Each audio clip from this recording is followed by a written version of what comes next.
Thank you. Gentlemen, you're here to ask for $1.5 trillion, 40% more than what we gave you last year, $1 trillion. And I agree with the chairman of this committee that the world has never been more dangerous and complicated. And regardless of whether we disagree on the reasons for getting into this war, I think we can all agree that we want our military to come out of it safely and successfully and as soon as feasible. The military has taken, the administration has taken military action in 10 different places in the world in 15 months, more than any president in U.S. history.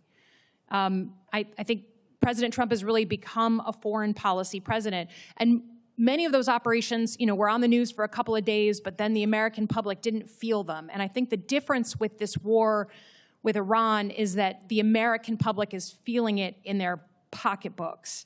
Gas in Michigan is $4.99 today. The cost of fertilizer, of airline tickets, things that are real to people. Secretary Hegseth, the president said that you were most keen on this war. He said that you were the most gung-ho about it. I think despite us all wanting to come out of this successfully, it is hard to miss that we are at the stalemate, that we don't control the Strait of Hormuz because shipping is not getting through. And we can block what they're trying to get through, but nothing is moving, and it's costing the American public. And I think that's a fundamentally different moment than the rest of the military action we've taken.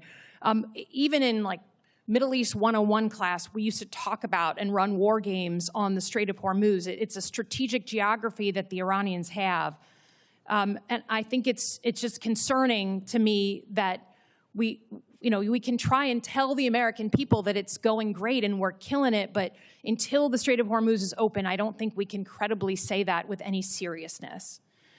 I think the question I have for you, though, is future-looking, and it's our 2026 elections.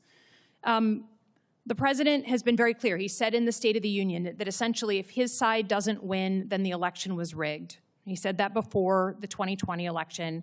He's asked for voter rolls for 29 different states. He just asked for Detroit's votes or ballots. And we know that in 2020, he wrote an executive order that he didn't sign that said to the U.S. military, to the Secretary of Defense, you should go and seize ballots and voting machines.